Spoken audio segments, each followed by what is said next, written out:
الحمد لله رب العالمين، ثم الصلاة والسلام على أشرف المرسلين سيدنا محمد وعلى آله وصحبه وسلم أجمعين. أما بعد، السلام عليكم ورحمة الله وبركاته.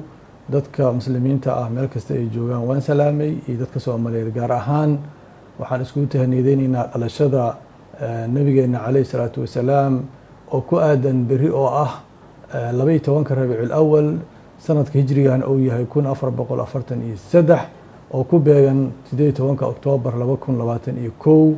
waa maalin runtii dadka muslimiinta oo ah farxad, dunida oo idilna oo ah naxariis, sida Ilaahay quraankiisa uu ku sheegay uu ku yiri wamaa arsalnaaka ilaa raxmatan lilcaalamiin.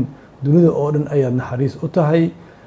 nabigeena calayhi salaatu wasalaam inaan u dabaaldegno dhalashadiisa, inaan xusno wanaaggii oo noo keenay, risaaladii oo noo keenay. waxaan ku samay karnaa keliya qowl ma aha iyo hadal keliya ma aha, waa ficil. ficilkaasna wuxuu ka bilowdaa inaan mar kasta cusboonaysiino risaaladiisa oo ay noqoto risaalo sida ilaahay subxaanahu wa tacaala uu ku sheegay qur-aankiisa dunidoo dhan naxariis u ah. naxariistaasna waxaan ku muujin karnaa inay ficilkeenna ka muuqato. ficilkeenna uu yahay ficil raxmad, ficilkeenna uu yahay ficil naxariis, ficilkeenna ficil uu yahay ficil dadka u turaaya, ficilkeenna uu yahay ficil dadka isu gargaaraya, midka miskiinka ah taakulaynaya sidoo asaga ahaa jiray, midka daalimka ah gacanta qabanaya, midka taagta daran garab istaagaya, midka quudinaya aan waxba haysanin. waxaasoo dhan ayaa layska rabaa geesinimo leh oo go-aanka iyo qaadashadiisa geesinimo ay tahay.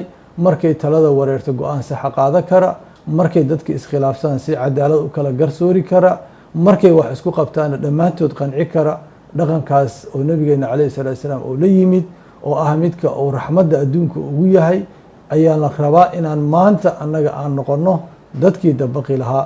taas cagsigeeda dad waxaa soo baxay magaca diinteena sheeganaya, magaca nabigeena calayhi salaatu wasalaam ku been abuuranaya, oo dadkii qalaya, oo qarxinaya, oo gowracaya, oo jid kasta u taagan, oo magacii diintana sheeganaya.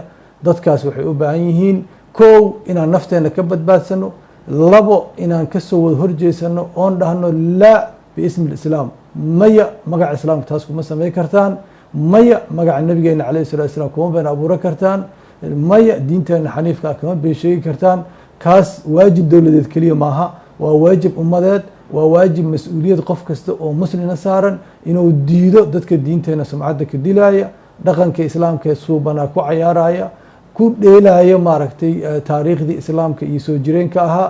islaamka wuxuu ahaa meel dadka lasoo dulmiyay ay magan galaan, meel wuxuu ahaa dadka soo qaxo waa la socotiin yahuudda markii ay soo laayeen yurubiyaanka iyo naasiyiintii, halka ay soo magan galeen dhulka islaamka u ahaa, halka ay diintooda iyo kaniisadahooda iyo synagogiskooda ka dhisteen ama meelaha ay ku cibaadaystaan dhulka islaamka u ahaa. taariikhdaas xadaariga ayaan leenahay inaan ilaashano oo aan cusboonaysiino mar kasta, oo aan nabigeena calayhi salaatu wasalaam aan matalno siduu ahaa jiray iyo dhaqankiisii suubanaa oo ilaahay subxaanahu wa tacaala uu ku yiri innaka la calaa khuluqin cadiim, calaa akhlaaqda teeda weyn ayaad ku sugan tahay. asagana uu yiri bucistu liutamima makaarima alakhlaaq, waxaa la soo saaray akhlaaqda teeda wanaagsan inaan dhammaystiro. taas ayaana laka rabaya, taas ayaan inaan u taagnaana ay tahay.